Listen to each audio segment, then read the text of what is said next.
Agora a gente vai conversar na resolução dessa questão, uma questão de reações inorgânicas, que é a parte de química geral, que é uma parte que vem se destacando nas últimas provas, faz até sentido, porque a parte de química geral é uma parte mais aplicável. Quando a gente pensa em coisas que a gente não pode misturar na nossa casa, desinfetante com alguma coisa, com água sanitária e tudo mais, faz todo sentido nós termos noção sobre isso e termos cuidados acerca disso. Agora, essa questão ela trouxe nuances que poderiam ser um pouquinho mais complicadas. Eu tentei mostrar para vocês que com a interpretação daquilo que está escrito de forma estrita, de forma clara, lendo com paciência, vocês não errariam, mas precisava ter conhecimento. Não era uma questão que sem conhecimento você fazia. Não existe mais isso, não tem mais prova boba no Enem, não. Não tem mais essa, eu vou lá, vou passar o dia lendo o jornal,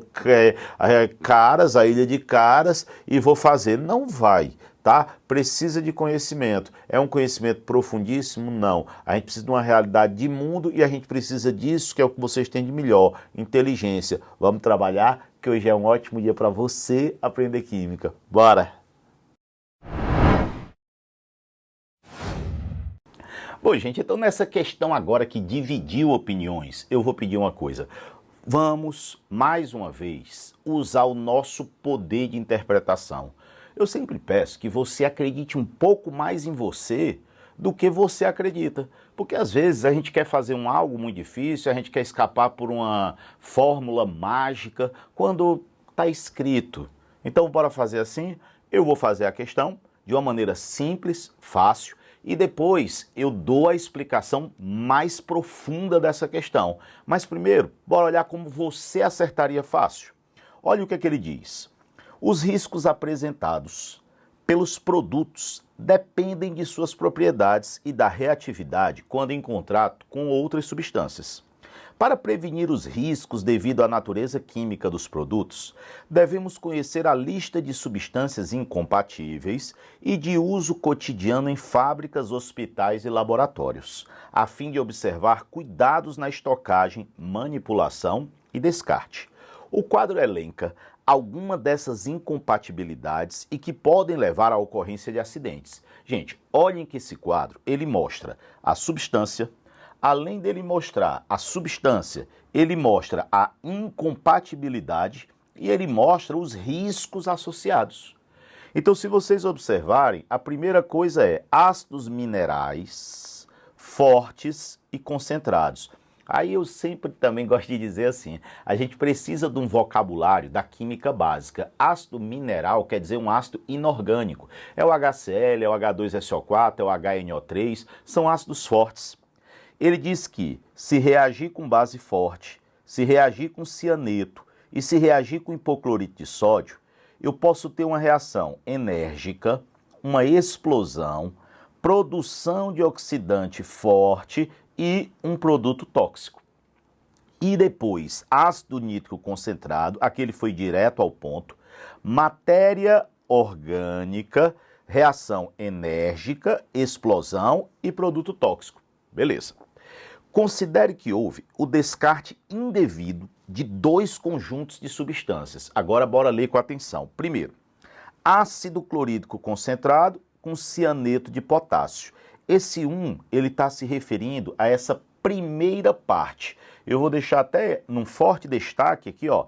Ele está se referindo a isso aqui. Então, vamos fazer a análise do que ele quer. Ele diz ácido com cianeto.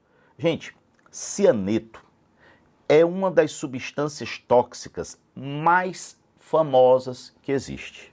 O cianeto ele bloqueia a cadeia transportadora de elétrons, ele impede que a respiração celular ela vá até o final e com isso ela mata a pessoa. Por exemplo, a gente tem alguns relatos que na Segunda Guerra Mundial o Zyklon B, aquele gás que era utilizado na câmara de gás, principalmente em Auschwitz, era em grande parte o ácido cianídrico, o HCN, que justamente provoca essa morte. Quando houve aquele incêndio na Boate Kiss, em que houve uma queima de espuma, essas espumas, em algumas circunstâncias, liberaram o ácido cianídrico. Então, o cianeto, junto com o monóxido de carbono, são substâncias que sempre a gente tem que saber que são tóxicas. Então, ácido cianídrico e monóxido de carbono. Nesse caso, ele fala ácido clorídrico concentrado. O ácido clorídrico é o HCl. O cianeto de potássio é o KCN. Se a gente fizer a reação de dupla troca, potássio por lugar de hidrogênio, hidrogênio por lugar do potássio, dá o KCl e dá o HCN. Mas um simples conhecimento de que o ácido cianídrico ou que o cianeto ele é extremamente tóxico e que ele leva a óbito com muita facilidade, já nos jogava para 2 itens. Vamos olhar os itens que seriam possíveis diante desse relato aí. O descarte dos conjuntos 1 e 2 resultará, respectivamente. Letra A, liberação de gás tóxico. Pode ser a letra A, porque o ácido cianídrico é um gás tóxico. Letra B, reação oxidativa forte. Não é isso que acontece, né?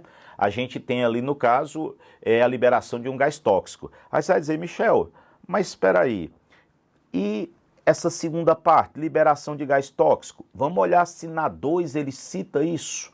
Olhem que na 2 ele fala que tem produto tóxico, então poderia até ser. O grande lance era saber que na 1 eu tenho um produto tóxico como principal reação e não um produto oxidativo, né? E não uma reação oxidativa, e não essa criatura que ele citou aqui, ó, reação oxidativa forte. Reação oxidativa é aquela que tem oxirredução. Se vocês olharem aqui de novo, HCl mais KCN, dando KCl mais HCN, o hidrogênio é mais 1, o cloro é menos 1, o potássio é mais 1, aqui ó, o cianeto ele é menos 1, o potássio é mais 1, o cloro é menos 1, o hidrogênio é mais 1, o cianeto é menos 1. Todo mundo manteve o NOx. Se todo mundo manteve o NOx, eu tenho uma reação de dupla troca, e uma das características da reação de dupla troca é que ela nunca tem oxirredução. Então vejam como tornou-se assim uma prova mais conteudista, né? Como a gente precisa desse conhecimento. É um conhecimento amplo? Não, mas é um conhecimento necessário. Reação de dupla troca nunca pode ter oxirredução. Reação de simples troca, substância simples com composta, sempre é uma oxirredução. Beleza. Letra C, formação de sais tóxicos. Não é o sal que é tóxico aqui. Quem é tóxico aqui é o ácido cianídrico. É um gás tóxico, então estaria fora. Até porque se a gente volta para a tabela, ele fala aqui, ó, produto tóxico aqui e produto tóxico aqui. Ele não se refere a quê, né? Mas o gás tóxico era o ácido cianídrico, bem conhecido. Muito embora o cloreto de potássio, se injetado direto na corrente sanguínea, também pode levar a óbito, mas não é uma substância tóxica por natureza. Inclusive, cloreto de potássio pode ser usado junto com sal de cozinha e pode ser ingerido, então isso aí não tem problema. O problema de ser injetado na corrente sanguínea é fazer uma alteração na bomba de sódio e potássio, né? Isso aí seria uma coisa bem mais avançada. Não faz sentido imaginar que ele é uma substância tóxica. Substância tóxica é aquela que é tóxica em pequena quantidade. O KCl ele é tóxico em algumas circunstâncias, então ele pode ser ingerido sem problema, por exemplo. Letra D, liberação de gás tóxico. Opa, pode ser. A gente sabe que o HCN ele é um gás tóxico. Letra E, formação de sais tóxicos, está fora. Então a gente ficou entre A e D.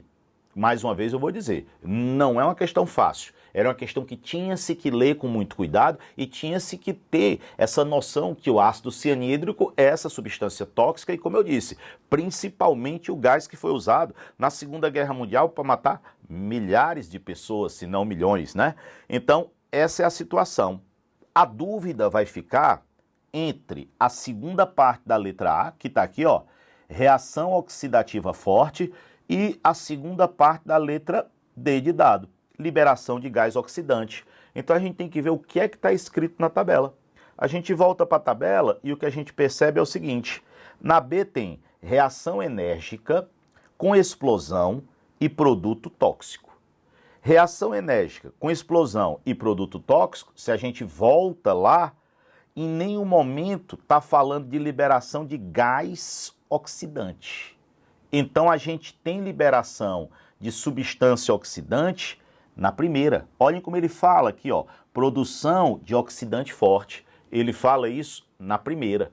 Na segunda, ele não cita produção de substância oxidante, ele cita reação enérgica com explosão. Gente, muitas das explosões, elas são sim oxirreduções. Elas são muitas vezes combustões, ou então outros tipos de reação em que há uma liberação de gás e uma propulsão, e um estampido, né? Então a explosão, ela remete a uma oxirredução na maioria das vezes. Então, por eliminação, como ele não citou essa história de formação de gás oxidante na segunda coluna, a gente iria para a letra A.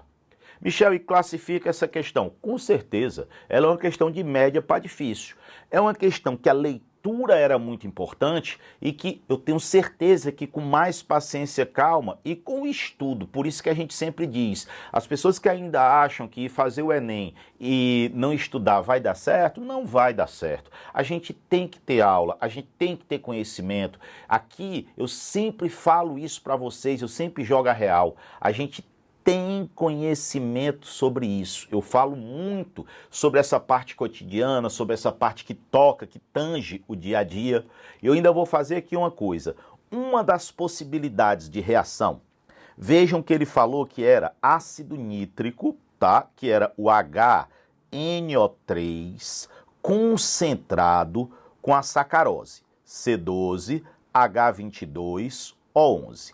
Isso daqui eu já digo que vocês não precisariam saber, talvez uma pessoa que vai fazer uma prova do ITA, do IME, seria interessante. O ácido nítrico, quando ele está concentrado, ele é um oxidante poderoso.